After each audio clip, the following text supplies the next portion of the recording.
Ginny dũng mãnh quật cường, dèm pha mặc kệ, mở đường vinh hoa. Mùa này hết đắt lỗi thời. Ryan quá mạnh, đáng đời nghe chưa? Hẹ, cảm tạ quân sư Gia Cát đã công nhận ta. Những lời dèm pha của kẻ hèn, những tiếng la ó trên khán đài, ta đều coi như nước đổ đầu vịt.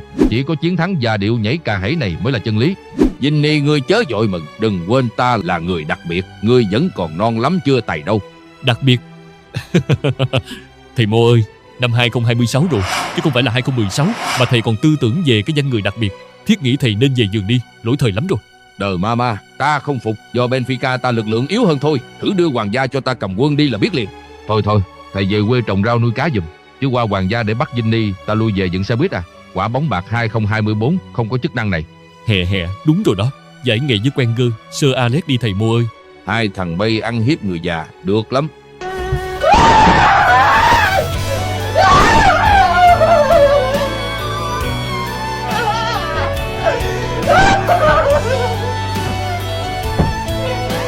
Không